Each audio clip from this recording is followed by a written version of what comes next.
Merci Gaël. Bonjour tout le monde. Donc, avec Thibaut, on représente le bureau d'études Indigo. On est un cabinet de conseil et d'ingénierie en développement durable au sens large et donc un cabinet indépendant puisque l'ensemble de l'actionnariat est détenu par des salariés. On est présent un peu partout en France de par 6 agences euh, et autres antennes. Et donc, on a plusieurs pôles d'expertise, à savoir l'aménagement et la mobilité qu'on représente avec Thibaut plutôt pour la partie aménagement. Et on a d'autres expertises comme le bâtiment et l'énergie, le déchet qui est le pôle historique d'Indigo, et le paysage et l'écologie et l'ingénierie qui sont en développement chez nous aujourd'hui. Donc on va se lancer dans la première partie de la présentation qui va constituer plutôt des bases théoriques sur les approches quartier bas carbone. On va commencer par le cadre stratégique national, puisque ces approches à échelle quartier, elles découlent des ambitions qui sont portées par le gouvernement et qui sont plus ou moins en progrès depuis quelques années. Donc si on revient sur les chiffres globaux, en 2017, le constat, c'est que les émissions mondiales de gaz à effet de serre ont doublé depuis 1970 et qu'elles ont augmenté de 40% depuis 1990. Et donc, pour donner un ordre d'idée, les émissions mondiales sont de l'ordre de 53 milliards de tonnes équivalent CO2 à ce jour. Le cadre français, aujourd'hui, il se renforce, et notamment depuis 2015, avec les accords de Paris, la loi de transition écologique pour la croissance verte, et la stratégie nationale bas carbone, qui constitue le cadre principal sur lequel sont basées les approches à l'échelle du quartier. On peut citer également des mises à jour des plans nationaux d'adaptation au changement climatique et de la stratégie française énergie-climat qui vont être amenés à évoluer dans le cadre réglementaire en fin 2022 et, 2020, et en 2023 et dans les années à venir. Il y a d'autres documents qui peuvent constituer un cadre aussi, donc la Convention citoyenne, la loi climat et résilience, et puis à l'échelle plutôt technique, la RE 2020, les plans pluriannuels de l'énergie, et leur déclinaison du coup sur une échelle plutôt territoriale avec les PCAET, les SRADET. Hop. Donc si on revient sur la stratégie nationale bas carbone, c'est la stratégie qui est censée nous mener vers une réduction drastique des émissions de gaz à effet de serre françaises d'ici 2050 et avec un premier rendez-vous en 2030 pour voir où on en est. Et donc, elle fixe un objectif de réduction drastique des émissions, mais elle le fait de manière plus ou moins réaliste, puisque ce que contient la stratégie, ce sont uniquement des technologies qui existent aujourd'hui.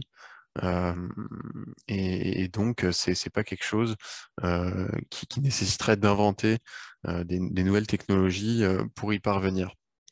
Par contre, elle sous-entend une progression du cadre réglementaire, puisque le scénario, on l'appelle le scénario AMS, avec mesures supplémentaires, ce qui signifie que le cadre législatif aujourd'hui n'est tout simplement pas suffisant pour atteindre ces objectifs. Euh, la neutralité carbone 2050, puisque c'est de ça qu'on parle, elle est atteinte sous condition d'une compensation par un stockage de carbone. On va le voir de différentes manières. Euh, et donc, elle développe plusieurs choses, cette stratégie nationale bas carbone, donc la réduction des émissions de gaz à effet de serre françaises, la réduction de l'empreinte carbone des Français, puisque c'est la déclinaison logique, donc à savoir aujourd'hui, on émet 10 ou 11 tonnes et il faudrait tendre vers un objectif de 2 tonnes. Et elle est déclinée en 7 secteurs, donc le transport, le bâtiment, l'agriculture, les forêts, l'industrie, l'énergie et les déchets. Euh, pour atteindre les objectifs, il y a des budgets carbone sur plusieurs années qui sont développés et qui permettent de suivre régulièrement, donc tous les 3-4 ans, si on atteint nos objectifs et ne pas se retourner seulement en 2030 ou en 2050 pour voir si on est sur la bonne trajectoire. À savoir que ces budgets carbone, ils évoluent en fonction de si on les atteint ou pas, à la hausse ou à la baisse de manière régulière. Et donc, il y a une scénarisation jusqu'à 2050. Donc là, c'est la trajectoire qu'on devrait suivre, du coup. Donc en 2017, on est ici, on est sur une réduction depuis les années 90 qui est légère, mais assez significative. Et on voit que celle qui est nécessaire pour atteindre la neutralité à 2050, elle est bien plus sévère, entre guillemets. Et donc, c'est de savoir quelles mesures sont nécessaires pour arriver jusqu'à cette neutralité carbone, avec un objectif à 2030 qui est de l'ordre du coup de 40% de réduction des émissions de gaz à effet de serre par rapport à 1990. Voilà. Et donc, ce que je disais par rapport à l'empreinte carbone des Français, qui en 2018 est de 11,5 tonnes et qui devrait tendre en 2050 vers 2 tonnes si on veut tenir les objectifs, notamment des accords de Paris en ce qui concerne les augmentations de température, ce qui n'est pas gagné. Et en 2023, cette stratégie nationale bas carbone, elle va être mise à jour, notamment avec des pistes plus opérationnelles que ce qu'elle contient actuellement. Donc ça va permettre de se projeter un peu plus pour les acteurs, notamment de l'aménagement et des autres secteurs concernés, sur comment mettre en œuvre cette stratégie.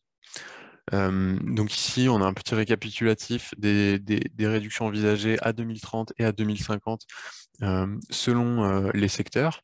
On peut voir que le secteur du bâtiment qui va beaucoup nous intéresser, c'est l'un de ceux qui doit suivre la pente la plus raide et donc se décarboner au plus vite avec en gros moins 50% en 2030 et quasiment moins 100% en 2050.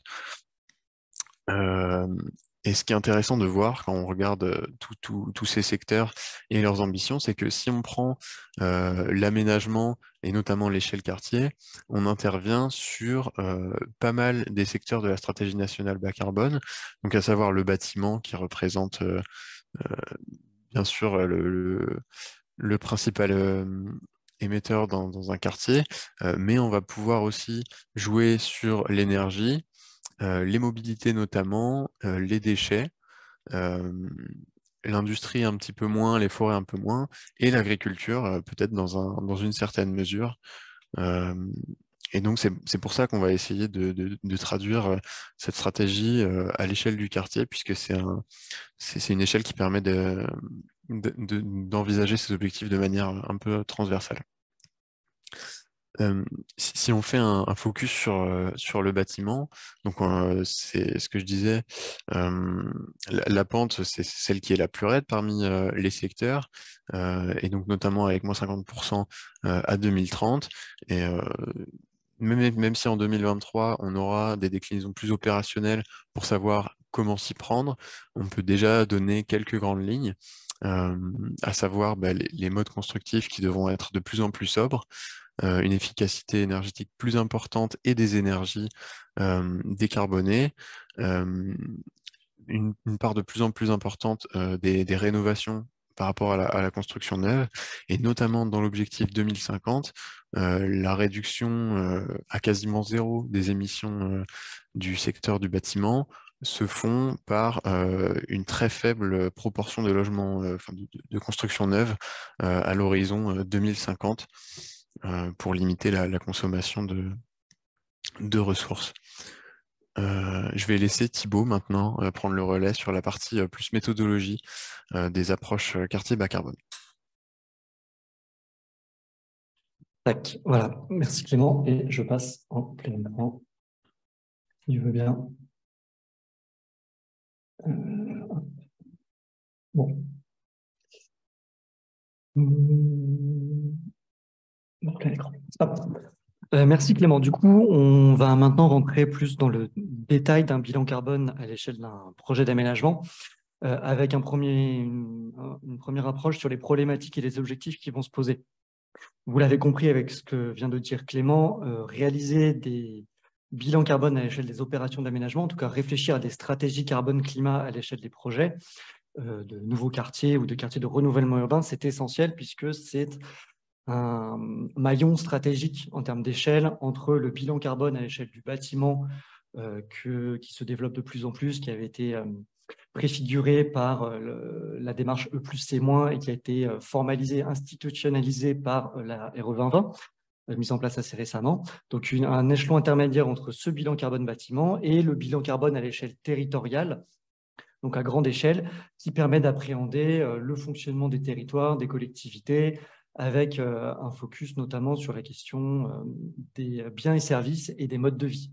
Donc on est vraiment sur une échelle intermédiaire avec une première problématique qui est la principale en réalité, c'est comment on parvient à évaluer, à définir un bilan carbone à l'échelle d'une opération d'aménagement, mais avec la précision que l'on attend d'un bilan carbone à l'échelle d'un bâtiment, où les choses sont beaucoup plus normées, où on connaît des quantités de matériaux, etc. C'est donc un défi de taille, en fait, puisque une opération d'aménagement, un quartier, c'est un objet qui est transversal par nature, où il y a différents acteurs qui ont un rôle à jouer, la place des usagers, des modes de vie, des éléments de réflexion qui portent sur l'alimentation, sur la gestion des déchets, sur les mobilités, qui sont des secteurs, des domaines en fait indispensables à appréhender si on veut suivre la stratégie nationale bas carbone, mais qui échappent au périmètre d'un aménageur, au périmètre institutionnel d'une ZAC, et qui nécessitent donc de faire des choix méthodologiques qu'on va détailler un petit peu après. Et puis, comme je viens de le dire, tout est transversal et tout est imbriqué à l'échelle d'un quartier. Et donc, l'autre défi, c'est comment on évalue, comment on définit des leviers d'optimisation qui sont par nature complexes et interconnectés. Pour prendre l'exemple des mobilités, si vous vous posez la question simplement du stationnement des véhicules, donc des voitures dans les constructions privées, jouer sur le nombre de places de stationnement que vous définissez dans votre quartier va vous permettre d'avoir une influence sur le bilan carbone de l'aménagement des espaces publics, puisque vous n'allez pas dimensionner les espaces publics de la même façon en fonction des choix que vous allez faire en la matière. Va avoir un impact aussi sur le bilan carbone des parkings, des infrastructures qui vont permettre le stationnement de ces voitures, et ça peut être une part significative, mais ça va également avoir un impact sur les parts modales, qui est plus difficile à estimer, mais qui est réel, qui est documenté. Et donc, vous avez, juste en intervenant sur la question du stationnement des véhicules privés, vous avez un levier qui permet de peser sur les choix de mobilité des futurs habitants, des futurs usagers du quartier. Donc, on voit que tout ça est interconnecté, que ce n'est pas forcément facile de l'appréhender, que c'est l'un des principaux sujets. Donc, qu'est-ce qu'on va prendre en compte quand on réalise un bilan carbone à l'échelle d'un projet d'aménagement? Il va y avoir deux grandes dimensions qui sont en lien avec ce que je viens d'évoquer. Il va y avoir des postes d'émission qui sont techniques, fonctionnels. Donc, quand on va étudier l'impact des bâtiments, des produits de construction, des espaces publics également. Donc des approches qui sont vraiment liées au chantier, aux travaux de VRD, aux travaux de construction. Il va y avoir une dimension toujours sur les aspects techniques dans les consommations énergétiques et d'eau principalement, qu'on va pouvoir quantifier et optimiser. Et puis, il y a une dimension humaine, donc avec l'intégration des usages, qui, comme je l'ai dit, est un point essentiel et on le verra tout à l'heure, représente des parts très significatives des bilans carbone, des résultats, avec donc l'enjeu de peser sur l'évolution des modes de vie avec des gains qui dépassent potentiellement le quartier. Et c'est là que c'est intéressant puisque l'objectif d'un bilan d'une telle démarche à l'échelle d'un quartier, c'est de réussir à faire le lien entre les objectifs de diminution du poids carbone. Clément tout à l'heure parlait de l'usager, c'est-à-dire de cet objectif que nous connaissons, de passer de 10 à 11 tonnes d'impact carbone à 2 tonnes pour chaque habitant.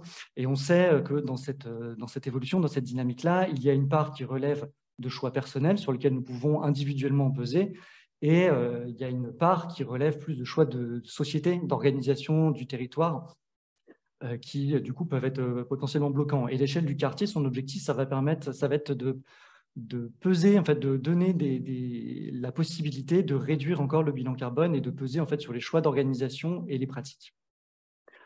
Donc les objectifs, il y a 3 grandes catégories d'objectifs qu'on peut identifier derrière cette grande ambition.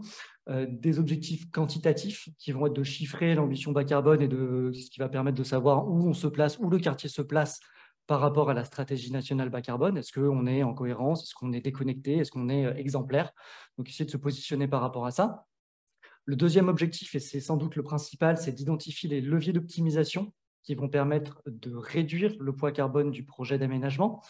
Le bilan carbone, les méthodologies de bilan carbone, leur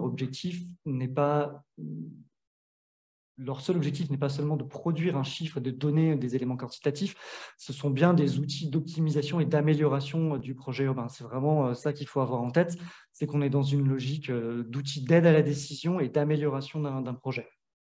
Et enfin, troisième grande catégorie d'objectifs, c'est de permettre la comparaison entre les différents projets d'aménagement dans l'idéal, de voir où on se situe par rapport à ce qui se fait, de partager des retours d'expérience et donc de définir, d'ajouter un nouveau critère d'évaluation des projets d'aménagement sur le long terme, tout en replaçant l'usager au centre des projets urbains. On le voit, les défis sont assez nombreux, donc forcément, il y a des limites à ce type d'exercice. La principale limite, c'est l'indicateur principal auquel on aboutit en général, qui est le niveau d'émission en équivalent CO2. On le sait, il y a différents types de gaz à effet de serre et on a coutume de faire des conversions pour les mettre tous sur le pouvoir de réchauffant du CO2. Donc, on aboutit à un indicateur qui est le niveau d'équivalent CO2 en fonction du nombre d'usagers, de mètres carrés de surface de plancher produite, ou d'autres aspects. Donc, c'est un indicateur qui est technique, qui n'est pas forcément très parlant et qui nécessite déjà un certain nombre de calculs pour être défini. C'est donc, comme je l'ai dit, une réflexion qui est a priori technique, avec un défi de la rendre accessible le plus possible, pour que ce soit une démarche qui soit partagée et appropriée. Ensuite, deuxième grande limite, on est forcément sur des estimations. Un bilan carbone ne sera jamais exact à la virgule près, puisqu'on est forcément sur la mobilisation d'échelles différentes, de sources de données différentes, d'estimations, puisque les différents projets d'aménagement sont, surtout dans les phases amont, encore au stade de certaines estimations. Donc, c'est un outil démonstrateur, comme je le disais tout à l'heure, le bilan carbone, plutôt qu'un bilan exact très chiffré. Par ailleurs, quand on prend les projets très en amont, dès le stade plan guide, c'est le bon moment pour commencer à réfléchir à ces sujets. Il y a forcément beaucoup d'hypothèses qui sont forfaitaires puisque les projets sont pris en amont et qu'un certain nombre de choix de conception, de programmation ne sont pas encore pris. D'un autre côté, c'est bien d'intégrer ces sujets bas carbone le plus en amont possible des projets d'aménagement puisque c'est à ce moment-là, en amont, que les choix de conception de programmation peuvent encore évoluer. Donc, on peut avoir un impact sur l'optimisation du bilan carbone. Puis, une dernière limite, c'est la dépendance à la disponibilité des données qui, on le verra tout à l'heure dans les bases de données mobilisées, peut être assez forte.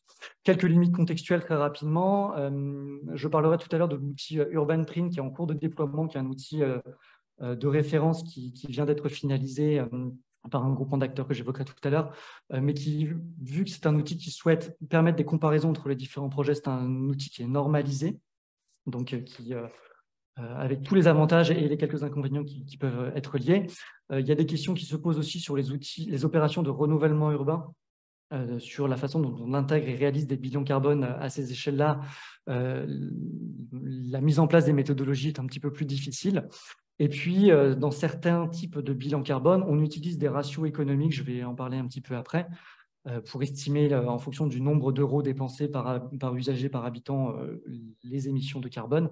Et donc, forcément, l'utilisation de ces ratios-là est dépendante des caractéristiques socio-économiques des quartiers, ce qui peut avoir un certain nombre de limites.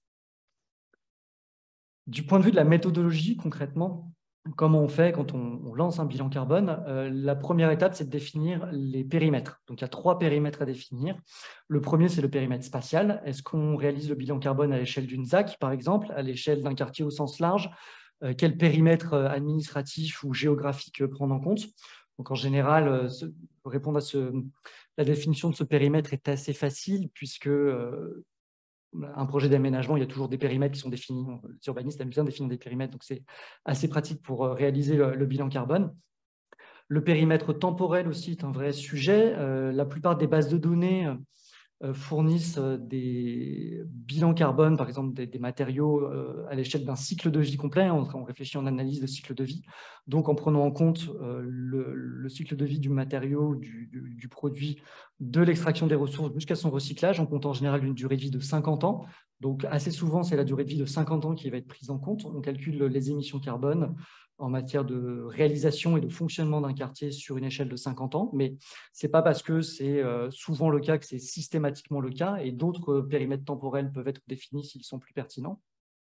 Et puis le périmètre fonctionnel qui va correspondre à tous les postes d'émission que l'on prend en compte ou pas. Par exemple, sur la question des usages, la question de l'alimentation est un véritable sujet. Est-ce qu'on la prend en compte ou pas? Quand c'est un aménageur qui réalise un quartier, les leviers pour peser sur l'alimentation des futurs usagers sont finalement bien maigres par rapport au bilan carbone. Pour autant, ils ne sont pas nuls. Donc, ça peut être intéressant aussi de le prendre en compte totalement ou partiellement en ayant conscience des différentes limites. Voilà, donc il n'y a pas de règle en la matière pour définir les périmètres temporel, fonctionnel, spatial. Ça dépend vraiment du cas concret, du contexte, et c'est à définir au cas par cas. Mais toutes ces questions-là se posent dès l'amont.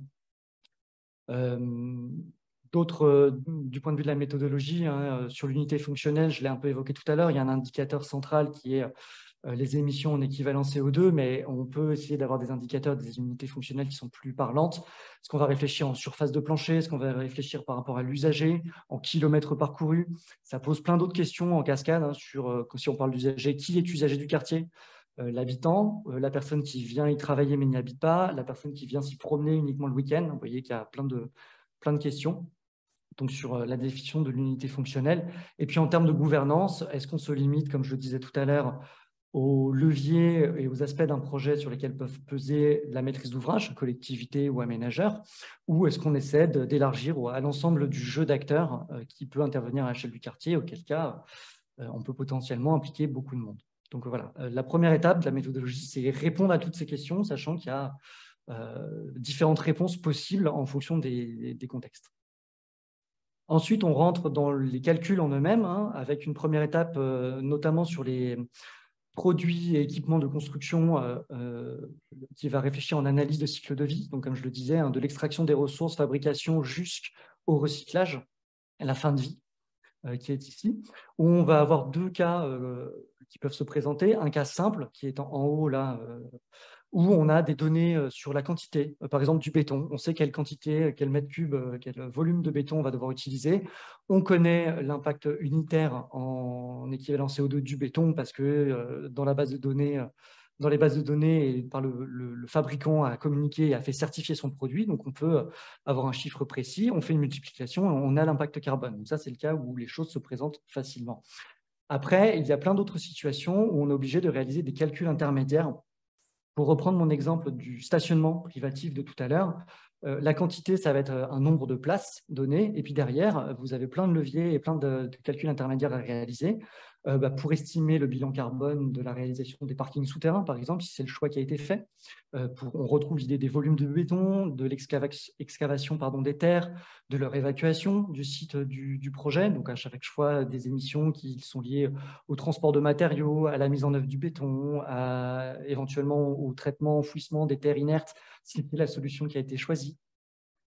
Et puis, derrière, on va aussi avoir, comme je le disais aussi tout à l'heure, l'impact sur les parts modales et sur les pratiques de mobilité qui fait partie des calculs intermédiaires. Donc, on rentre tout ça dans les différents outils qui existent, on fait passer à la moulinette et ça donne de l'impact carbone. Donc, on voit qu'entre les différents postes, ça peut être certaines fois assez simple d'aboutir à un résultat et d'autres fois un peu plus complexe. Pour réaliser tout ça, on utilise différents types d'outils qui existent. Je vous ai mis quelques exemples en dessous. Elodie, c'est donc pour les calculs des émissions de chantier liées aux consommations énergétiques de chantier. Écomobilité sur les questions de mobilité. Aldo et Arboclimat, c'est plus sur la biomasse et le stockage carbone dans les espaces végétalisés. Donc, on voit qu'il y a presque un outil par thème, ce qui n'est pas censé, sans poser un certain nombre de problèmes. Et puis, il y a différentes bases de données qui existent, la principale étant les deux principales étant la base IGNES, donc avec les différents, c'est là où que les fabricants des différents matériaux, produits type panneaux photovoltaïques par exemple, béton, bois, produits de construction au sens large, font certifier et donnent l'ensemble des indications du cycle de vie des différents matériaux qu'ils produisent. Et puis la base carbone de l'ADEME, qui est aussi une base de données extrêmement importante, qui permet aussi d'avoir une appréhension des usages. Et puis après, différentes bases de données en fonction des différents thèmes que l'on peut mobiliser, qui sont ici. Voilà, c'est pas forcément exhaustif. Et on verra qu'il y a différentes solutions qui existent là-dessus, qui sont en cours de développement pour éviter d'être trop dépendant d'une multitude de bases de données différentes. Une fois que tout ceci est posé, sur la méthodologie, il y a différentes questions qui peuvent encore se poser, notamment sur le cœur du réacteur. Est-ce qu'on raisonne en analyse de cycle de vie statique, dynamique ou en ratio économique? Grosso modo, la différence entre analyse du cycle de vie statique ou dynamique, l'analyse de l'ACV statique, on va prendre les émissions à un temps donné et on va les considérer comme valables sur les 50 années d'analyse du projet, alors que l'ACV dynamique va diminuer l'impact de la fin de vie, va diminuer l'impact aussi de l'entretien du produit considéré ou de l'équipement considéré, en considérant qu'il va y avoir une amélioration de ces aspects-là à l'avenir. Et dans le cadre de la réglementation environnementale 2020, donc qui aujourd'hui fait autorité pour le bilan carbone des bâtiments, c'est une approche dynamique qui a été choisie. Donc là, en fonction des choix méthodologiques qui sont faits, les deux approches peuvent se discuter. Je rappelle que l'objectif de la démarche n'est pas d'avoir un chiffre précis et sûr à 100%, mais plutôt dans une logique d'amélioration continue du projet urbain. Il y a une autre approche qui se fonde sur les ratios économiques pour les biens et les services. C'est une méthode qui est utilisée à l'échelle nationale pour faire un certain nombre d'estimations carbone et qui permet de relier, on le sait, plus on a de revenus en moyenne et plus on émet de gaz à effet de serre. Donc, on voit qu'on peut faire le lien ici. Et puis, autre point, le niveau de détail du bilan carbone va être variable en fonction de l'avancement du projet urbain, forcément. Et les leviers d'optimisation vont être plus ou moins précis. Plus on est en amont et moins ce sera précis. Ce qui fait que dans les premiers temps, quand on réfléchit au programme ou au plan guide, on peut commencer à peser sur les choix de conception et de programmation. On peut optimiser ces choix. Et puis, plus on avance dans le projet et plus on se dirige vers des prescriptions, puisqu'on peut tout à fait, et c'est même l'objectif à terme, définir des prescriptions spécifiques au volet carbone à intégrer dans les différentes pièces contractuelles du futur projet d'aménagement, que ce soit les cahiers de prescription, les fiches de l'eau, les cahiers des charges de cession de terrain, etc., etc. Pour synthétiser tout ça, il existe aujourd'hui une méthode référence est en cours de déploiement, donc la quartier énergie carbone qui a été mise en place par un groupement d'acteurs dont vous avez tous les noms ici, qui regroupent donc le CSTB, Efficacity, Elliott et Finergy, et piloté notamment par l'ADEME. Et donc, c'est une méthode qui poursuit ce double objectif, c'est d'avoir un bilan des émissions à l'échelle du quartier, et d'aider les porteurs de projets aussi dans le processus de décision et de conception, de faire le lien entre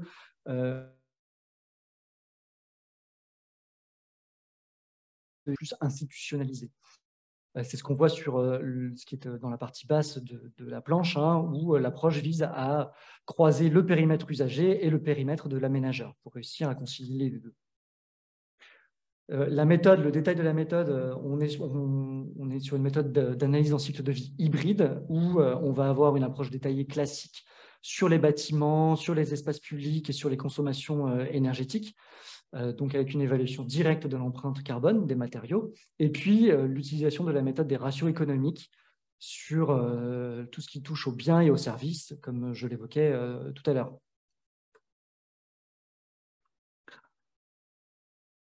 Par ailleurs, il y a des choix qui ont été faits pour justement permettre à cette méthode d'être pertinente et d'apporter des solutions et des réponses aux maîtrises d'ouvrage, quel que soit l'état d'avancement du projet. Il y a 3 grandes étapes qui ont été définies dans cette méthode, l'étape de l'initialisation, l'étape de l'orientation et l'étape des spécifications.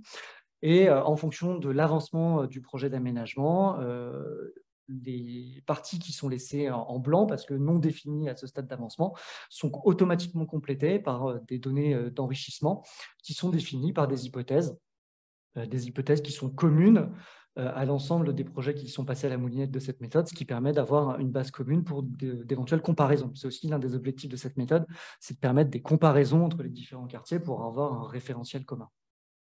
Donc, cette méthode, elle est en libre accès, hein. Vous avez le lien là, vous pourrez la récupérer sur la librairie de l'ADEME. C'est une synthèse un peu de tout ce qui s'est dit. C'est une méthode un peu clé en main qui permet de répondre à l'ensemble des problématiques méthodologiques que j'ai citées avant, avec des choix qui ont été faits et justifiés. Dans les résultats qu'on peut attendre dans un type de bilan carbone, vous avez ici un exemple de ce qui peut aboutir, de ce à quoi on peut aboutir, pardon.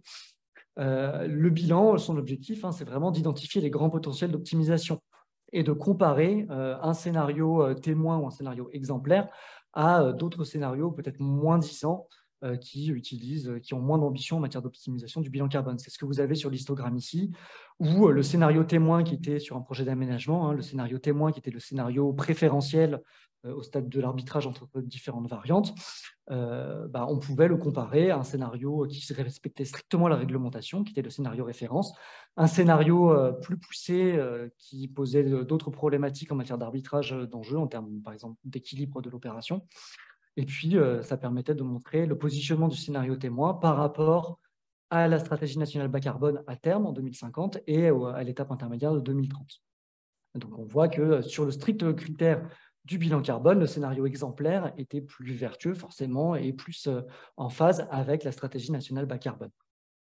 Et dans la partie droite, sur les deux différents histogrammes, vous avez la répartition du poids carbone entre les différents grands postes d'émission. Ce qui permet de se rendre compte en fait des enjeux d'échelle entre les différents postes d'émission. Donc, le poids de la construction des bâtiments qui est très forte, mais on voit aussi que les mobilités et l'alimentation représentent des parts non négligeables, enfin même plus de la moitié d'ailleurs, à L2, du bilan carbone global. Donc, avec la question comment peser sur ces pratiques-là quand on est aménageur, quand on est maîtrise d'ouvrage d'un projet. Ici, vous avez la même chose, mais à l'échelle simplement des espaces publics, où c'est pareil, c'est assez parlant. On se rend compte que le mobilier urbain représente près de la moitié du bilan carbone global des espaces publics, ce qui n'est pas forcément intuitif en premier abord. Je précise aussi que là, j'ai parlé de bilan carbone globaux sur l'ensemble des postes d'émission, mais qu'il est tout à fait possible de réaliser des bilans carbone ciblés sur certains thèmes à tout moment dans le projet pour justement aider à la décision. Quand il y a des variantes qui se posent, des problématiques spécifiques, on peut avoir un regard spécifique sur ces problématiques pour aider la maîtrise d'ouvrage, les groupements de maîtrise d'œuvre à se positionner et à arbitrer entre deux propositions. Par exemple, sur la gestion des terres, sur l'optimisation des terrassements, est-ce qu'il vaut mieux évacuer toutes les terres polluées ou essayer de développer des solutions de reconditionnement in situ pour diminuer le bilan carbone. Pareil sur la mobilité avec cet exemple du stationnement que j'utilise souvent mais qui est très parlant avec beaucoup d'impact en fait plus ou moins caché, plus ou moins gris sur l'ensemble du bilan carbone. Enfin, pour terminer, quelques mots sur l'outil de référence qui a été présenté officiellement en novembre au cours d'une conférence aux différents acteurs, donc UrbanPrint, qui est directement issu de la méthodologie quartier énergie carbone que j'ai présentée juste avant. C'est l'outil de mise en œuvre de cette méthodologie, qui est issu d'une expérimentation. Cet outil lancé dès 2018. Donc, il y a un temps long de conception de cet outil qui a permis d'aboutir à quelque chose d'assez transversal et complet, avec un objectif de rendre accessible le bilan carbone au plus d'acteurs de l'aménagement possible et de le sortir de son aspect très technique, réservé aux professionnels qui se sont mis dedans, et de le mettre à disposition de tout le monde, de tous les acteurs de l'aménagement. Et de permettre aussi les comparaisons, de développer un référentiel pour l'ensemble des collectivités et donc de vraiment s'engager dans cette démarche de projet d'aménagement cohérent avec la stratégie nationale bas carbone. Donc c'est un outil qui se présente comme ceci. L'objectif des quelques mots que je vous dis n'est pas de présenter tout UrbanPrint, puisque c'est un outil qui mériterait un webinaire à part entière. Bien entendu, ce n'est pas l'objet de notre intervention. C'est juste important de vous préciser que cet outil existe. Il est destiné à tester de façon rapide différentes stratégies, différents plans masse ou différentes stratégies de mise en œuvre de ces différents plans masse. Par exemple, des choix en matière de chauffage, de consommation énergétique. Donc, tester 2 stratégies différentes, 2 scénarios de potentiel de développement des énergies renouvelables, par exemple, et de voir quel impact carbone ça peut avoir. Donc, c'est vraiment un outil aussi, on le voit, d'optimisation du projet urbain et pas uniquement de sortir un bilan carbone, un chiffre quantitatif final une fois que le projet est figé et finalisé. Les résultats sont donnés à deux échelles différentes. Une échelle aménageur qui permet de chiffrer automatiquement les gains carbone, d'économie carbone par rapport à un projet de référence, un projet donc BAU, Business as Usual, qui est calculé automatiquement. Et puis une approche usagée qui permet aussi de voir comment se positionneraient les usagers par rapport aux objectifs de passage de 11 tonnes à 2 tonnes. Et les résultats peuvent être donnés en partie sous cette forme-là de façon synthétique ou pour les différents types de postes d'émission, on voit les gains. Alors là, c'est écrit en tout petit, c'est difficile à voir, mais sur le poste d'émission carbone de l'énergie, ici, vous avez en colonne de gauche le projet référence Business as Usual et le projet, et on permet de chiffrer le gain. Ce qui est intéressant dans cet outil-là aussi, c'est qu'il y a une automatisation de l'identification des meilleurs leviers d'optimisation par différents calculs statistiques. L'outil vous propose, vous chiffre et vous met en avant les principaux postes d'émission à mobiliser en premier pour améliorer le plus possible le bilan carbone de votre projet d'aménagement, que ce soit sur les matériaux de construction, les performances thermiques de l'enveloppe, en tout cas dans cet exemple-là. Donc c'est vraiment quelque chose qui permet d'aider à la décision et de mettre à disposition des aménageurs et des maîtrises d'ouvrage les outils de bilan carbone. Et ça donne donc un certain nombre d'indicateurs de sortie avec un score carbone qui permet de comparer le projet d'aménagement au projet de référence et éventuellement à différents autres projets aussi pour se positionner. Dernier point important, et j'en finirai là-dessus, un des indicateurs de sortie qui est très très intéressant, c'est la performance du quartier vis-à-vis de la trajectoire nationale bas carbone, donc en année. Où on se situe par rapport à la courbe que Clément vous a présentée tout au début. Est-ce que ce quartier pourrait voir le jour en 2026, être cohérent avec le niveau d'émission auquel on devrait être en 2026? C'est le cas dans cet exemple-là, ce qui permet de se positionner, savoir si le quartier est entre guillemets en avance sur son temps, dans son temps ou en retard, déjà daté. Voilà pour cette présentation de la méthodologie. Je crois qu'ici, Clément, je vais te repasser la main. On passe à un temps de questions-réponses. Ouais, exactement. Et on a déjà quelques questions. Hop. Notamment Nicolas qui demande quelles sont les pistes pour unifier les bases de données et limiter leur interdépendance ou d'autres aspects. Par rapport à ça, je pense que l'outil UrbanPrint, justement, c'est l'un de ses objectifs. Encore une fois, l'objectif n'est pas de détailler le contenu de l'outil UrbanPrint, mais l'outil UrbanPrint va automatiquement chercher les différentes données dans les différentes bases de données ce qui permet en fait de s'affranchir de ces différentes bases de données qu'on devait, avant la mise en œuvre de cet outil, aller chercher manuellement avec toutes les limites que ça pouvait impliquer. Donc, c'est vraiment l'un des objectifs de cet outil-là et ça permet de s'affranchir de ça.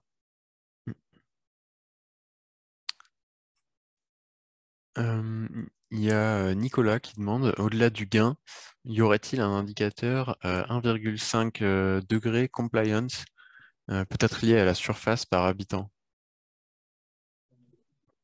Alors ça, nous, c'est pas quelque chose qu'on avait mis en place dans les bilans carbone qu'on a pu mettre de notre côté. Pour ce que j'en sais, Clément, tu confirmeras, cet indicateur-là n'est pas intégré à UrbanPrint. Après, c'est une question qui est intéressante, mais qui qui est extrêmement complexe à répondre, puisque l'indicateur 1,5 degré, il est dépendant de tellement de facteurs. Pour le coup, on dépasse très largement le cadre du projet d'aménagement. On parle vraiment du fonctionnement mondial, d'une façon générale.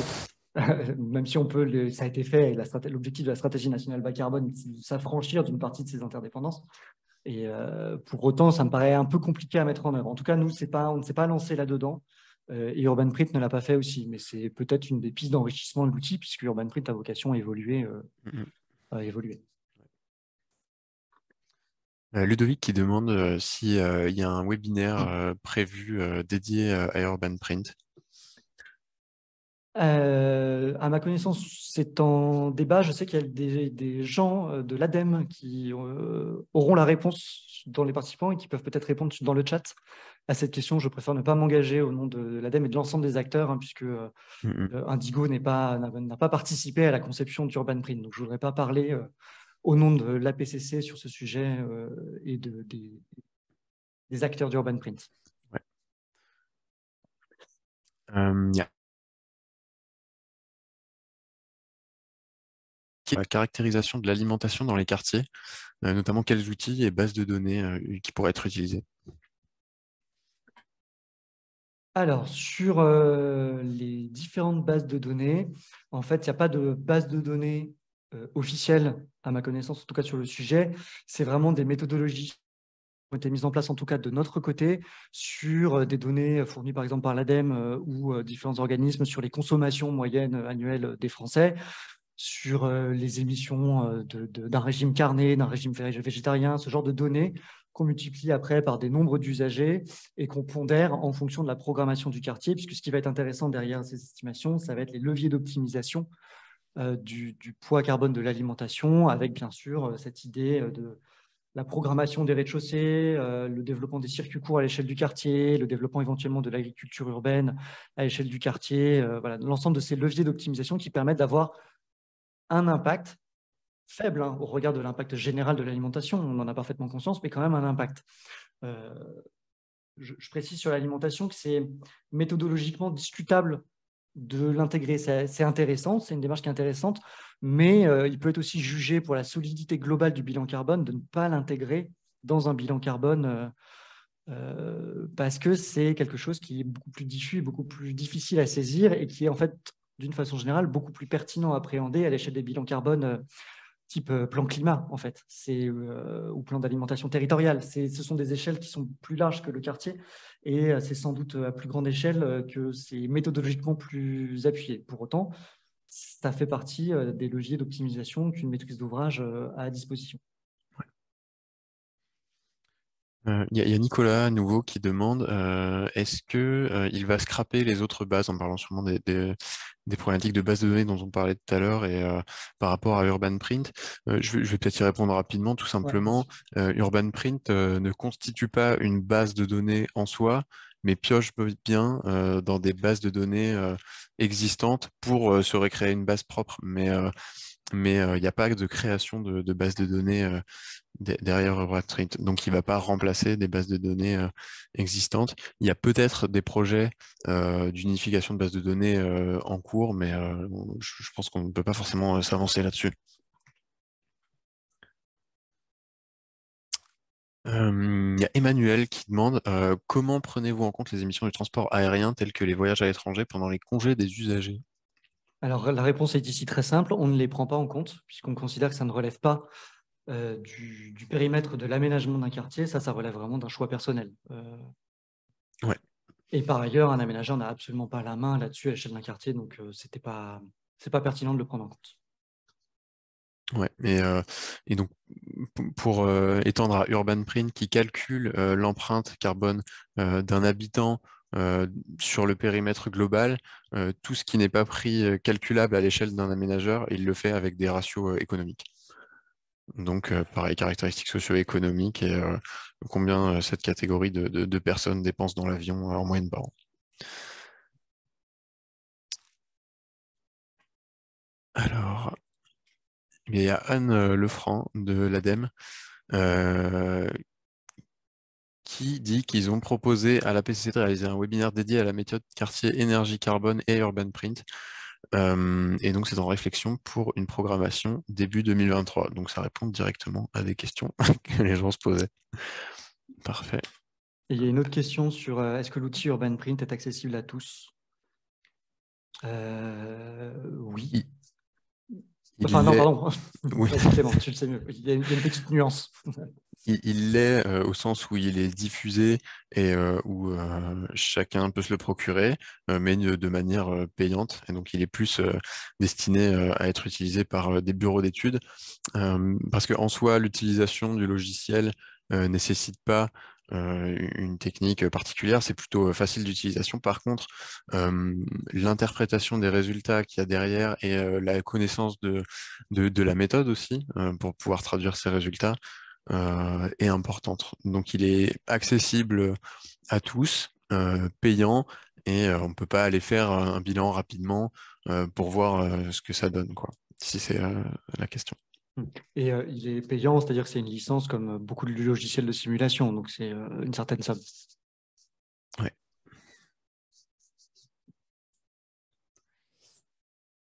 Il y a Nicolas qui rebondit sur la comparaison avec le bâtiment. Et donc, l'idée est de voir comment comparer aux émissions liées au secteur du bâtiment actuel. Car oui, il ne s'agit pas de faire d'urban print le tout pour tout. Non. Effectivement, Urban Print, on est plus sur une approche globale du bâtiment, donc ça ne remplace pas du tout un bilan plus c'est moins ou RE2020 maintenant à l'échelle du bâtiment qui est vraiment beaucoup plus détaillé, sachant que l'approche quartier, elle est faite pour être enclenchée dans des phases très amont, là où on n'a pas encore forcément de détails, de détails sur les bâtiments.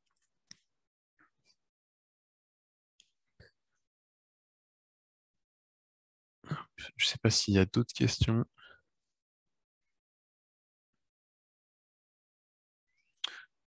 Hop. Marjorie qui demande quelles sont les labellisations existantes se déployant à l'échelle d'un quartier auquel pourrait prétendre un futur quartier bas carbone. Il y a une démarche, une réflexion en matière de labellisation qui est liée à Urban Print pour élargir, enfin pour aboutir à une labellisation quartier bas carbone. Sauf erreur de ma part. Oui, Clément? Non, actuellement, on n'en sait pas beaucoup plus. La seule chose qu'on sait, c'est qu'Urban Print permet de calculer comment dire, les indicateurs dont on a besoin pour une labellisation BBC à quartier. Voilà. Pour l'instant, je pense que c'est tout ce qu'on peut dire.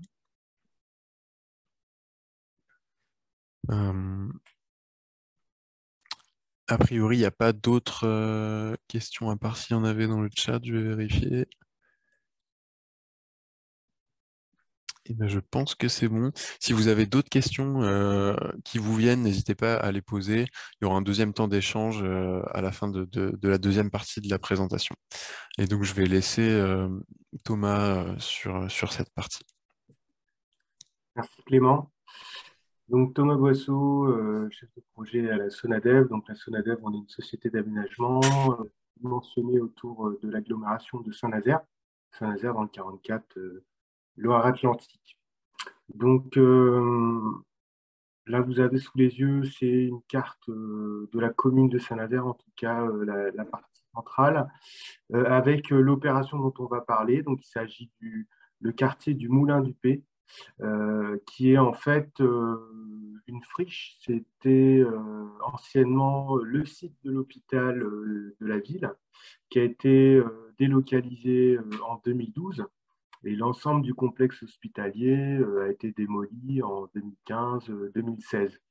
Et donc, c'est aujourd'hui dans la ville une friche d'environ 8,5 hectares qui est situé donc dans le cœur, dans la ville-centre, mais pas proprement parlé dans le centre-ville, hein. On est dans un secteur, on est dans les faubourgs nazériens.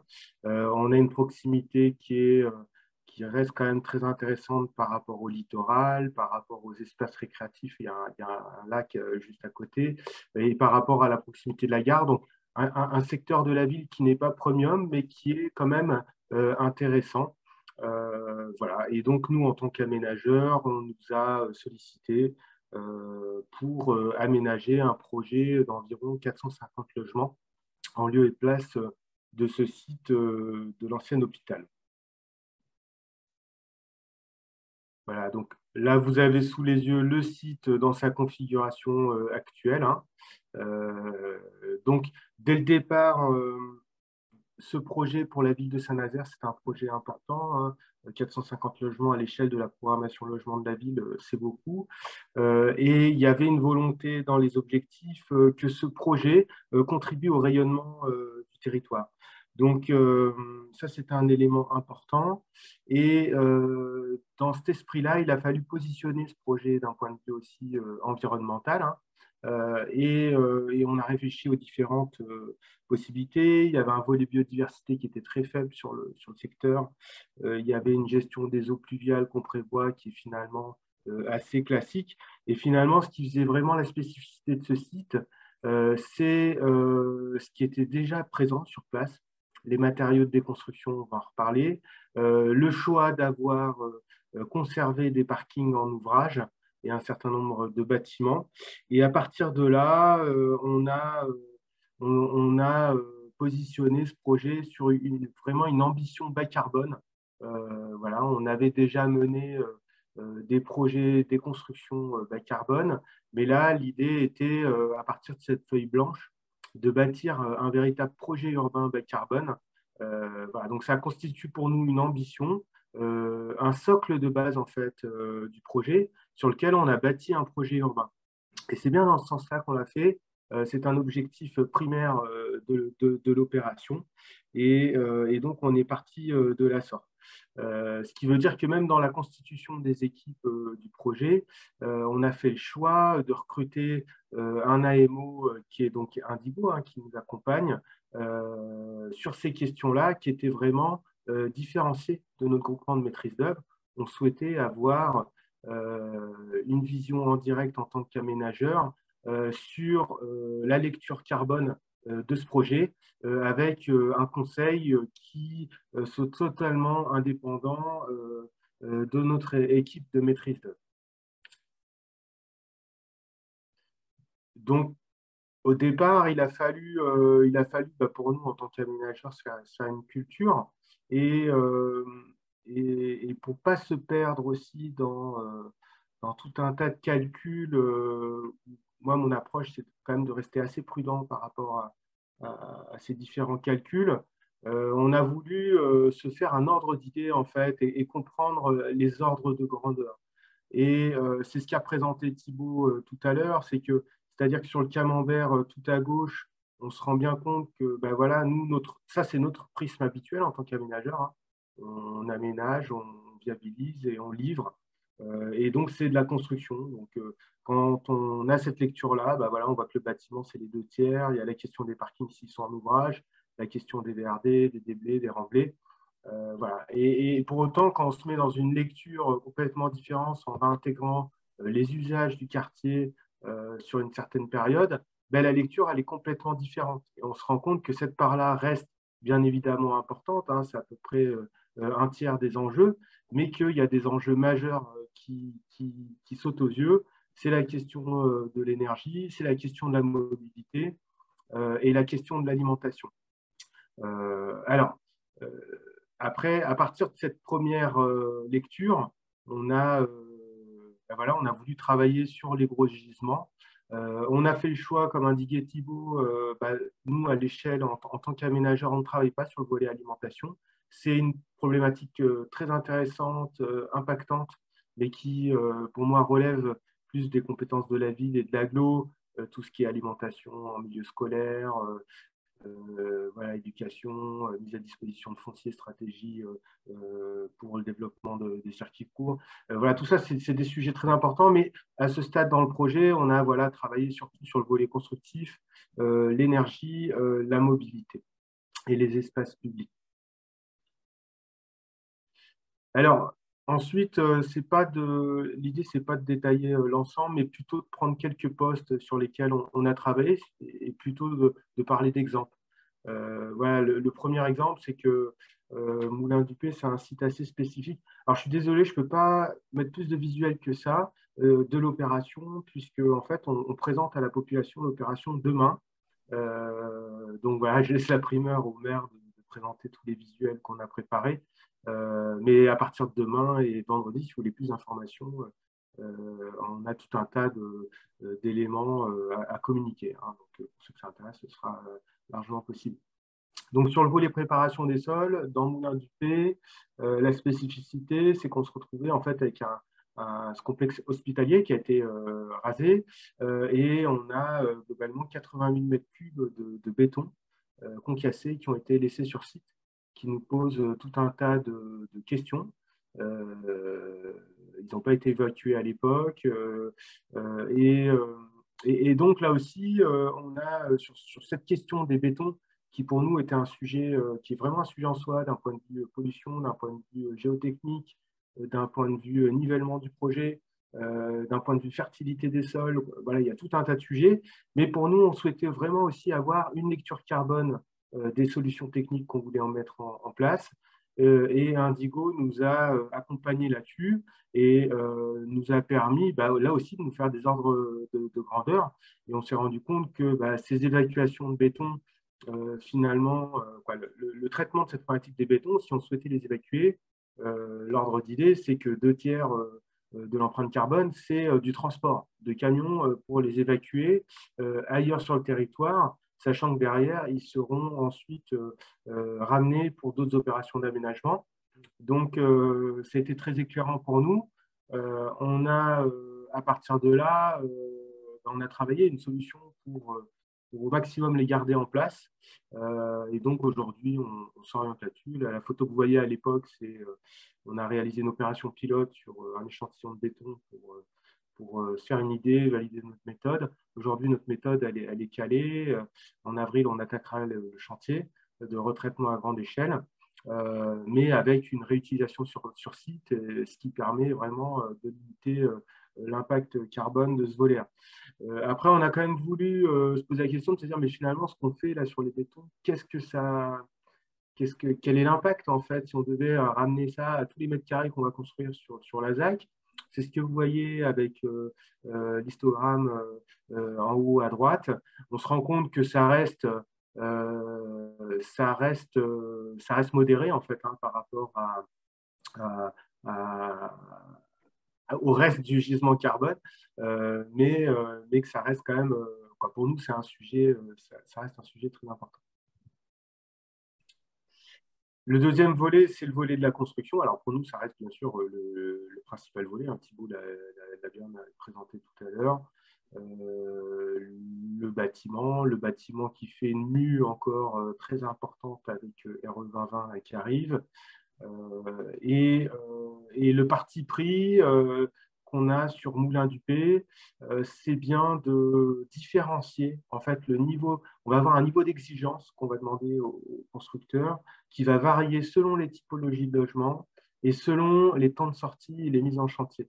C'est-à-dire qu'on part du postulat que la filière du BTP a besoin de se structurer pour avoir des coûts de sortie en phase avec notre marché. Et que quelque part, on pourra demander plus à des constructeurs dans 5 ans que ce qu'on peut leur demander aujourd'hui. De même, notre opération prévoit un certain nombre de logements individuels, c'était une commande politique, et là aussi sur les logements individuels, le niveau d'exigence en termes de certification, il est moindre.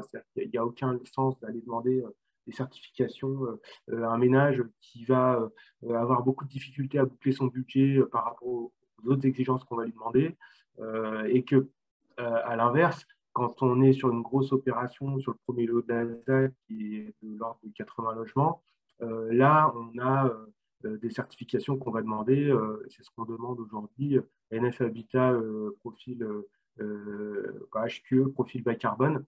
Là, on est sur des seuils de la RE 2020 à l'horizon 2025. Donc voilà, on a voulu vraiment s'adapter à nos publics et s'adapter dans le temps en fonction de la commercialisation de la ZAC.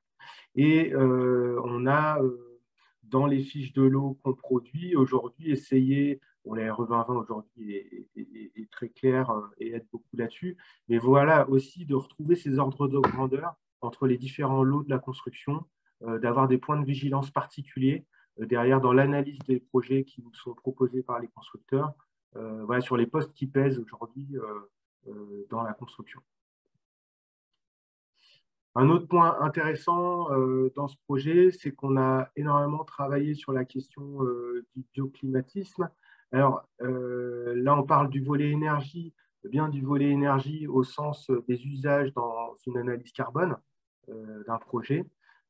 Alors on a un travail important à l'échelle du logement,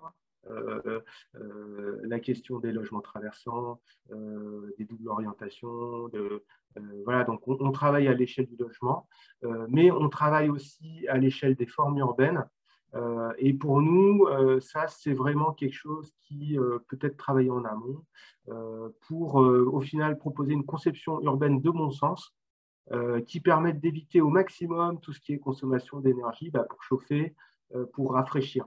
On est dans une ZAC où en fait notre public cible, c'est pas le haut du panier hein, sur la population de Saint-Nazaire, avec des budgets qui sont très très contraints, qui le sont de plus en plus. Donc pour nous, ce volet-là est un volet très intéressant parce qu'on peut, avec une bonne conception, proposer des qualités de logement et donc derrière aussi des consommations d'énergie moindres. Simplement, voilà, en s'appuyant sur des formes urbaines adaptées, en étudiant les niveaux d'ensoleillement sur les pièces de vie au cœur de l'hiver pour la lumière, mais aussi avec les questions de chaleur et de surchauffe de façade en plein été. Voilà, donc pour nous, ça, c'est un point très important. Même si, alors bien sûr, l'inconvénient, c'est que quand vous êtes sur une grosse ZAC comme ça, vous figez beaucoup les choses.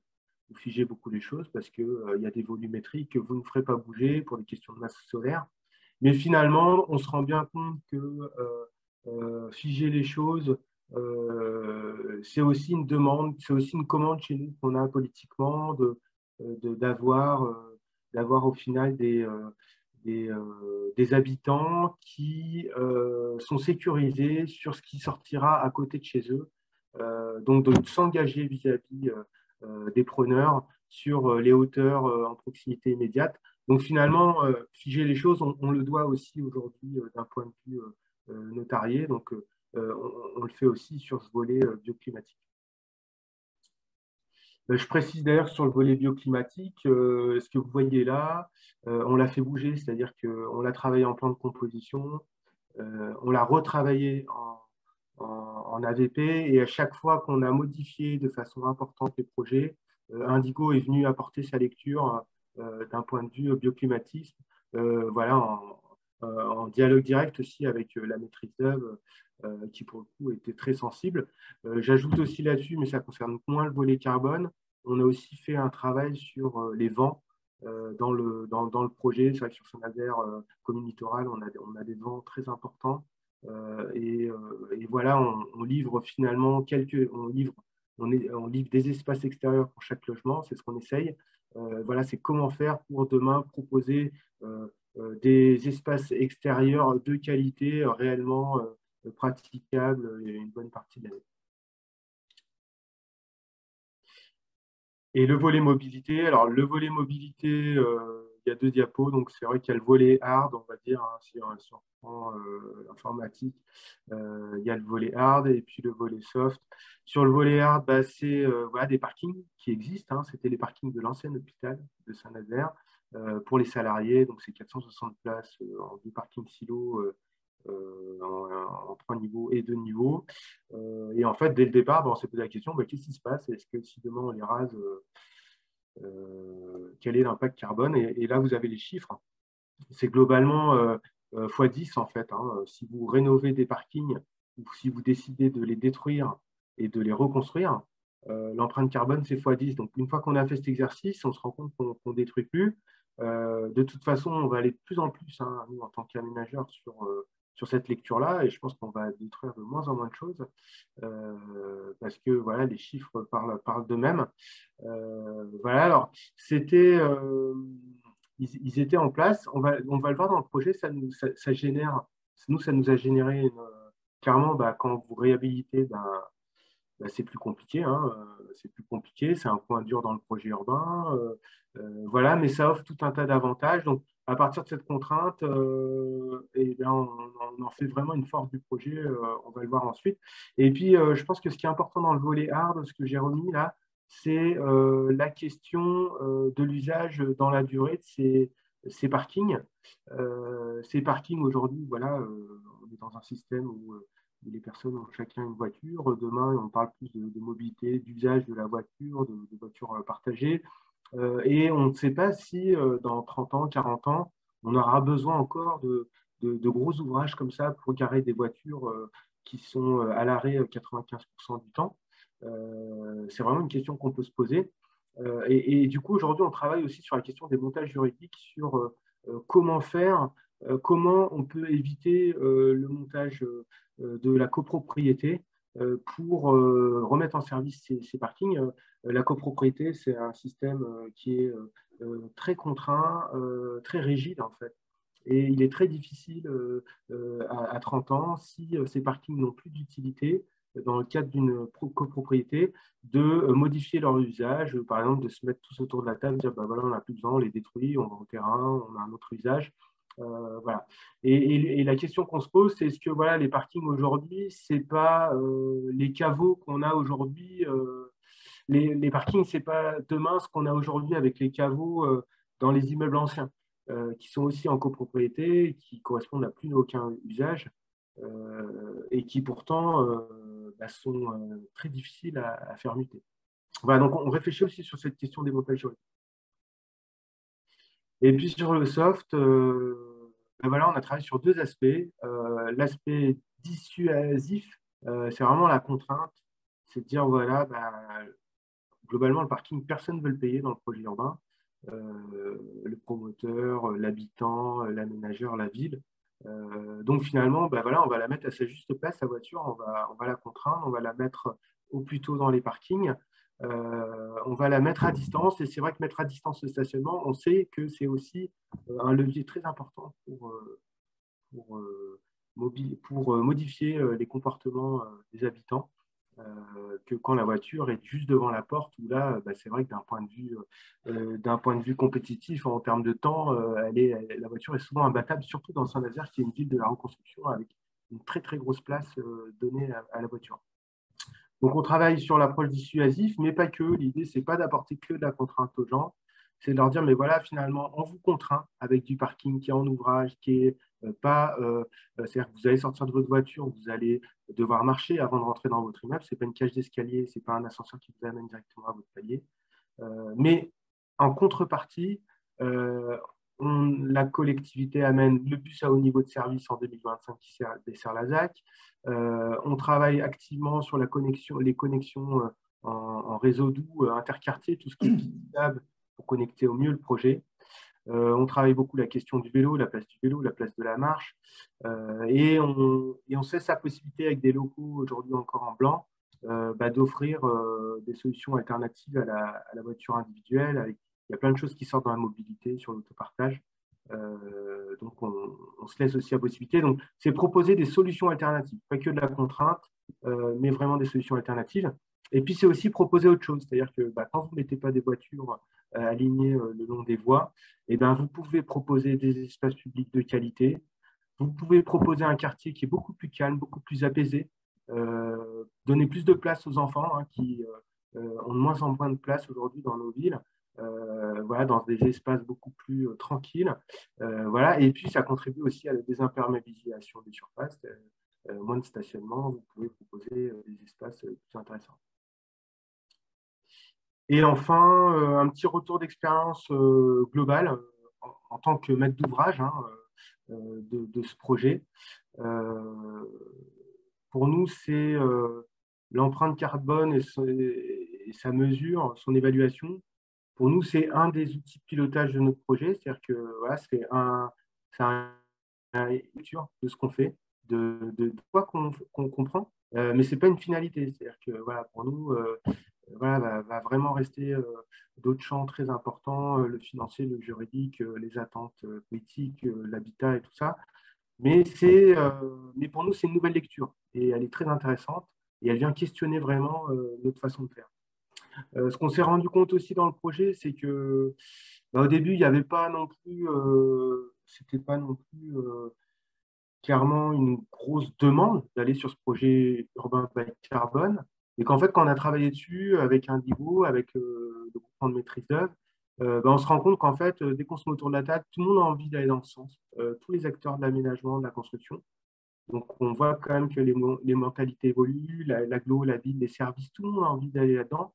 Et politiquement aussi, c'est quelque chose aujourd'hui qui est vendeur.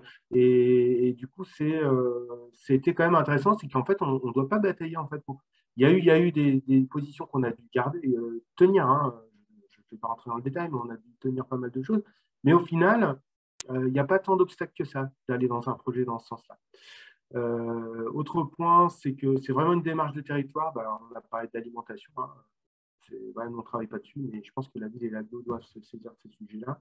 La question des déchets, la question des biens d'équipement, des usages, tout ça, c'est pas uniquement nous, aménageurs dans notre coin, hein, c'est vraiment en concertation, en étroite collaboration avec le territoire. L'autre point, c'est que nous, ça nous a bousculé, hein, en tant que maître d'ouvrage, parce qu'on doit un petit peu faire l'effort de sortir de notre périmètre de responsabilité, hein. On ne s'arrête pas uniquement à acheter du terrain, dépolluer, aménager, vendre, faire en sorte que tout marche. Mais non, il faut aussi maintenant travailler sur cette question des usages et ça nous pousse à avoir une approche un petit peu plus globale, même si derrière, nous, on n'est pas exploitant. On n'est pas exploitant des espaces publics qu'on remet à la ville, on n'est pas exploitant du parking. Mais le but du jeu pour nous, c'est bien de les intégrer dans notre réflexion. Et pour nous, c'est un changement de paradigme. Avant-dernier point, il y a quand même cette nécessité vraiment de corréler ambition environnementale, les ressources que vous avez, bien sûr les marchés, et puis le calendrier. Quand est-ce que vous faites ça? C'est un point important. Saint-Nazaire aujourd'hui bénéficie d'une bonne situation. Ce projet-là, c'était le bon parce que c'était aussi un projet qui était, où il y avait beaucoup d'attentes. Et du coup, on peut pousser tous les curseurs sur ce projet-là. On ne peut pas le faire tout le temps pour tous les projets. C'est-à-dire que quand vous poussez sur ces curseurs-là, vous utilisez des ressources que vous ne pourrez pas utiliser pour d'autres choses. Donc voilà, il faut quand même bien se dire que voilà, réfléchir en termes d'empreinte carbone, ça a un coût au final pour l'habitant, qui va pour l'aménageur, pour la collectivité. Mais c'est intéressant, mais ça ne se fait pas partout. Voilà, et ça, c'est à chacun de regarder localement si c'est le bon projet pour le faire. Voilà. Et puis enfin, d'un point de vue communication, aujourd'hui, on a bien avancé, on a un socle vraiment solide dans le projet, mais je trouve que c'est encore pas simple d'expliquer pourquoi on fait tout ça, pourquoi, pourquoi c'est ce qu'il faudra qu'on fasse maintenant quasiment tout le temps. Et quelque part, on parlait labellisation tout à l'heure, mais en tant que maître d'ouvrage, moi, je pense que c'est indispensable parce que la labellisation, c'est aussi une reconnaissance grand public, une reconnaissance politique, une reconnaissance pour tout le monde, voilà, d'une démarche. Euh, et, euh, et je pense qu'aujourd'hui, c'est un petit peu trop dans la raquette, mais je suis sûr que ça va arriver prochainement. Voilà.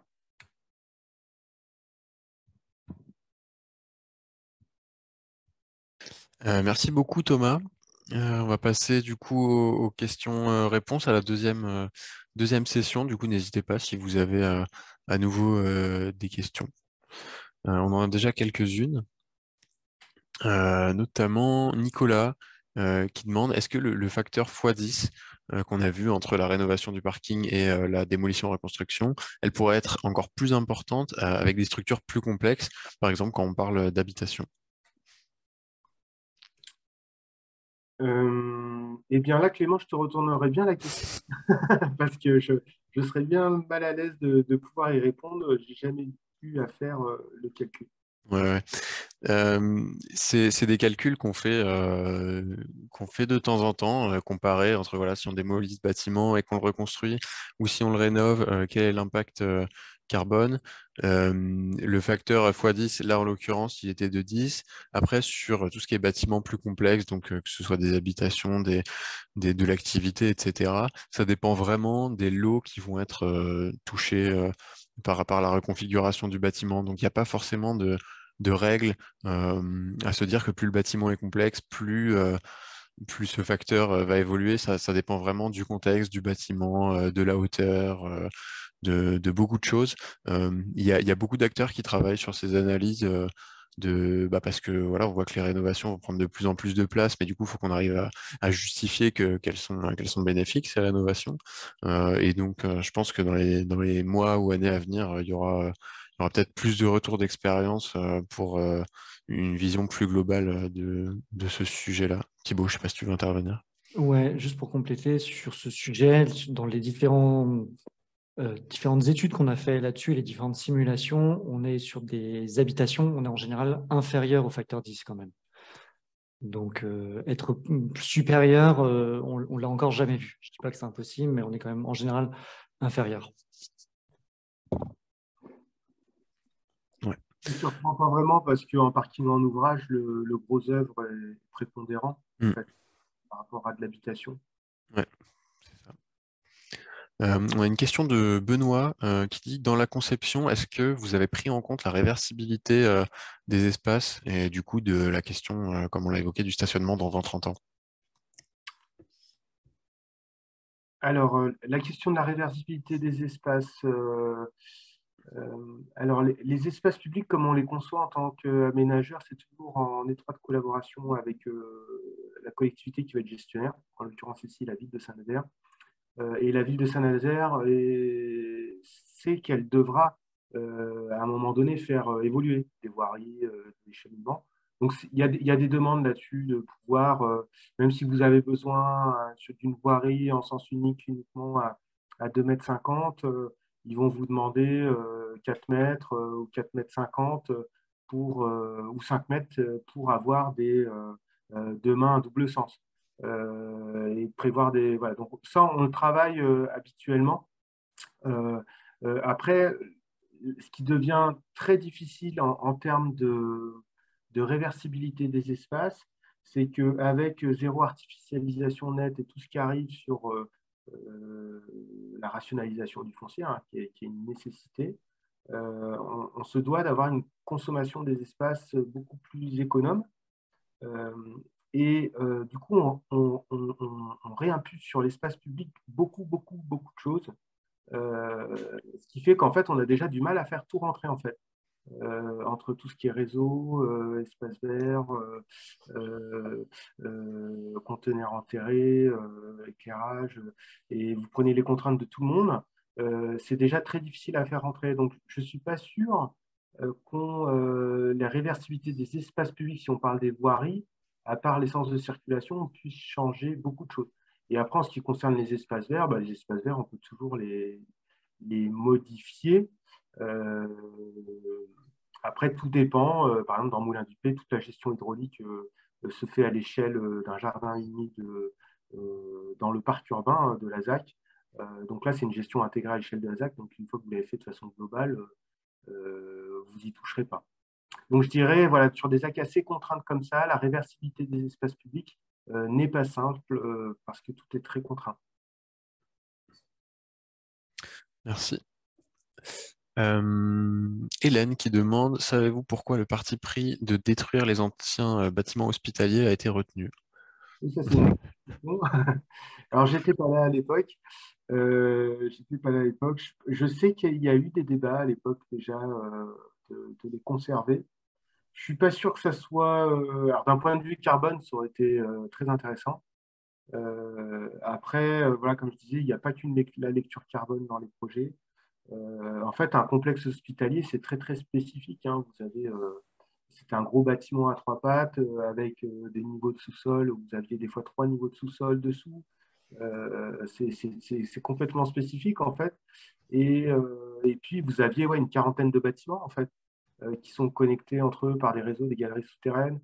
Donc dans les faits, maintenir en état ce type de bâtiment pour un usage de logement où tout est tramé pour des chambres d'hôpitaux en fait, et pas pour, c'est pas tramé pour du logement avec des grands couloirs, borgnes. C'est pas évident. Et je pense que d'un point de vue, oui, je pense que c'était quand même une bonne idée parce que voilà. Mais d'un point de vue carbone, proprement parlé, c'est pas forcément c'est pas le bon choix, c'est sûr. Loïc qui nous demande, est-ce qu'on a pris en compte le changement climatique dans nos approches? Ça, je peux y répondre directement. Du coup, on parle peut-être plus des approches bioclimatiques notamment, où quand on fait des analyses, on se place toujours dans dans des données météorologiques prospectives, à savoir en fonction des scénarios du GIEC, en fait, avec notamment pour le côté spécifique, le scénario 8.5, qui est le pire scénario du GIEC, mais à l'horizon 2050, ce qui correspond en fait au même point de chute, entre guillemets, que les accords de Paris en 2100. Donc ça nous permet d'avoir un climat qui est intéressant pour étudier les projets. Voilà. Et ça, la montée des eaux, non, on ne l'a pas pris en compte. Bah, la montée des eaux, nous, elle dicte tout ce qui est Sur le projet. vas-y. Donc après, à cet endroit-là, on n'a pas de contraintes, on n'a pas de contraintes liées aux submersions. Il y a beaucoup de sujets sur Saint-Nazaire, mais pas à cet endroit-là. Jérémy qui demande quels outils on a utilisés pour l'empreinte carbone, qu'est-ce qui a dicté le choix et les principales hypothèses, notamment dans les volets mobilité et alimentation. Du coup, par rapport à ça, à l'époque, quand on a commencé cette mission, il n'y avait pas d'outils références qui permettaient d'avoir le niveau de détail qu'on souhaitait. Donc comme peut l'être Urban Print aujourd'hui. Et donc on a utilisé un outil maison qu'on a chez Indigo, qu'on a conçu, mais que voilà, d'autres bureaux d'études ont conçu le même type d'outil en suivant dans les grandes lignes les mêmes méthodes qu'on a pu vous présenter. Et qu'est-ce qui a dicté ce choix? C'était l'unique choix, l'unique solution qu'on avait. Donc voilà, pour calculer les postes mobilité et alimentation, la mobilité, on se base ici sur Moulin-du-Pé, on a surtout travaillé sur les mobilités courte distance, donc surtout 0,3 ou 0,5 km. Et donc on a pris tout simplement les parts modales locales. Et on a comparé par exemple les parts modales actuelles à celles qui étaient prévues par le PDU dans quelques années, et on a essayé d'estimer la réduction d'émissions de gaz à effet de serre à laquelle ça pouvait correspondre. En ce qui concerne l'alimentation, on utilise l'empreinte moyenne d'un Français. En fait, tout simplement, quand on a fait sur ce type d'analyse carbone, on regardait vraiment l'alimentation de loin, comme l'a dit Thomas. On s'est pas forcément penché de manière précise dessus, et donc on l'a estimé globalement à l'aide des ratios qu'on a à l'échelle nationale. Et sachant que du coup, on fait souvent une analyse avec et sans l'alimentation, puisque c'est pas toujours très représentatif de ce qui se passe localement. Et vu l'impact global que ça a sur voilà, la totalité du bilan carbone, ça peut être bien de regarder sans aussi, puisque ça a quand même une part importante. Voilà, je sais pas si ça répond à la question. Euh, Benoît qui revient sur la question de la réversibilité des espaces et qui en fait parlait plus des espaces de stationnement, donc sûrement des parkings silos. Donc peut-être est-ce qu'ils ont été étudiés comme étant réversibles dans leur reconfiguration, quoi. Alors, sur le volet des stations, alors c'est là qu'on rentre un peu dans le cœur du sujet, c'est-à-dire que dès que vous voulez réhabiliter, restructurer, et pas démolir, bah, vous vous heurtez à tout un tas de réglementations qui vous compliquent la vie. Et notamment, sur les parkings silos, il y a la question de la réglementation sismique. Les parkings ont été livrés en 1984 et aujourd'hui, si on devait faire un changement d'usage, avec une aggravation du risque des occupants, si par exemple vous mettez une salle de sport ou d'autres choses comme ça, alors vous devez vous mettre en conformité avec la nouvelle réglementation sismique. Or, on n'a plus les études structure du bâtiment de l'époque. Donc voilà, la question de la réversibilité, d'un point de vue fonctionnel, on pourrait imaginer tout un tas de choses. Aujourd'hui, on est rattrapé par cette question du sismique qui nous pose aujourd'hui des problèmes. On avait imaginé à un moment donné des ateliers aussi pour des artisans. Et finalement, le plus simple pour nous aujourd'hui, et le plus efficace d'un point de vue carbone, c'est de recycler ces parkings en tant que parking et ainsi éviter aux promoteurs d'avoir à faire des parkings cuvelés souterrains. Voilà. Et en termes de réversibilité, bon, on verra ce qui se passera dans 20 ou 30 ans. Pour moi, l'enjeu, c'est vraiment la question du montage juridique. Trouver un autre montage qui nous a été préconisé, qui s'appelle le montage via des droits réels de jouissance spéciale, des DRJS.